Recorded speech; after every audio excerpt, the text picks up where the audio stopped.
ഇന്ന് ഞങ്ങളുടെ കോളേജിലെ ക്രിസ്മസ് സെലിബ്രേഷൻ ആട്ടോ. അതിന് വേണ്ടിയിട്ട് പോവാണ് ഞാൻ. കൊല്ലത്തുള്ള ഒരു പള്ളിയിലെ ഹാളിൽ വെച്ചിട്ടാണ് കേട്ടോ നമ്മുടെ പരിപാടി നടക്കുന്നത്. അങ്ങനെ അങ്ങോട്ട് വെച്ച് പിടിക്കുകയാണ്. കൊല്ലംകാരിയാണെന്ന് പറഞ്ഞിട്ട് ഒരു കാര്യമില്ല. എനിക്ക് കൊല്ലത്ത് സത്യം പറഞ്ഞ ഒരു വഴി അറിയത്തില്ല.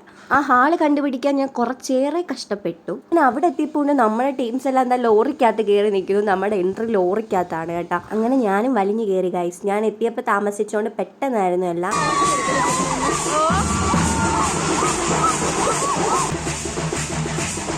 നമ്മുടെ കോളേജിലെ എല്ലാ ഡിപ്പാർട്ട്മെൻറ്റും കൂടെ ഒരുമിച്ചുള്ള ക്രിസ്മസ് സെലിബ്രേഷൻ ആയിരുന്നു കേട്ടോ.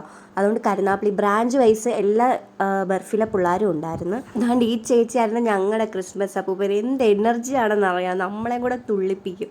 ആ സൈസ് ആളാണ്. അങ്ങനെ ഞങ്ങളെല്ലാവരും വലിയ കൂളായിട്ടിരുന്നപ്പോഴാണ് ആ ഞെട്ടിക്കുന്ന സത്യം ഞങ്ങൾ അറിഞ്ഞത്. First programme ഞങ്ങളുടേതാണെന്ന്.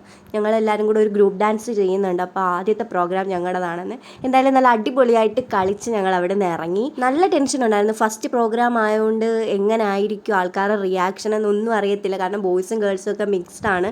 നമ്മുടെ കോളേജിൽ ഗേൾസ് മാത്രമേ ഉള്ളൂ. പിന്നെ എല്ലാ ഡിപ്പാർട്ട്മെൻറ്റ് വൈസും ഡാൻസ് ഉണ്ടായിരുന്നു. ബോയ്സ് ഗേൾസ് മിക്സ് ഉണ്ടായിരുന്നു. അങ്ങനെ ഇത് നമ്മുടെ ചേച്ചിമാരുടെ ഡാൻസാണ്. ഇവർ അത് തകർത്തു. പിന്നെ ഞാനിങ്ങനെ നോക്കിക്കൊണ്ടിരുന്നപ്പോഴാണ് ദാണ്ട് നമ്മുടെ ഫാനും തുള്ളുന്നു.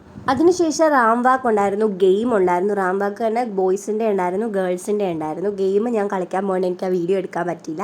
പിന്നെ നമ്മൾ നേരെ പോയത് ഫുഡ് കഴിക്കാനായിരുന്നു. നമുക്ക് ഫ്രൈഡ് റൈസും ചിക്കൻ കറിയും പപ്പടവും സലാഡും അച്ചാറും ഒക്കെ കൂട്ടി നല്ലൊരു പിടി പിടിച്ചു. അതിനുശേഷം ഐസ്ക്രീമും കഴിച്ച് നമ്മുടെ ചേട്ടന്മാരുടെ ഡാൻസൊക്കെ എൻജോയ് ചെയ്തിരിക്കുമായിരുന്നു. പിന്നെ അതിനുശേഷം നമ്മുടെ ചേച്ചിമാരുടെ പാട്ടുണ്ടായിരുന്നു. ഞങ്ങളുടെ ബാച്ചിലെ ചേച്ചി അടിപൊളിയായിട്ട് പാടി കേട്ടോ. ഈ ചേച്ചി സൂപ്പറായിട്ട് പാടി.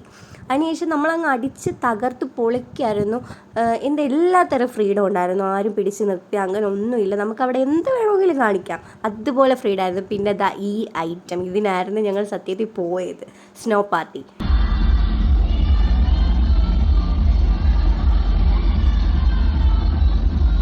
അങ്ങനെ സ്നോ പാർട്ടിയും കുറച്ചധികം നേരം അടിച്ച് പൊളിച്ചിട്ട് നമ്മുടെ മിസ്സുമാരൊക്കെ നമ്മുടെ കൂടെ തുള്ളു. അതുപോലെ വൈബ് മിസ്സുമാരായിരുന്നു.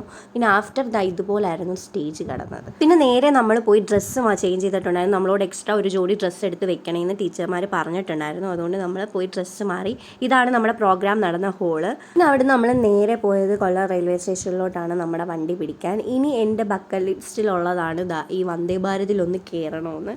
അങ്ങനെ കുറച്ച് നേരത്തെ കാത്തിരിപ്പിനൊടുവിൽ നമ്മുടെ വണ്ടിയും എത്തി. അങ്ങനെ കയറി സൈഡ് സീറ്റ് തന്നെ കിട്ടി. എനിക്ക് ബസ്സിൽ കയറിയാലും ട്രെയിനിൽ കയറിയാലും എനിക്ക് സൈഡ് സീറ്റ് വേണം.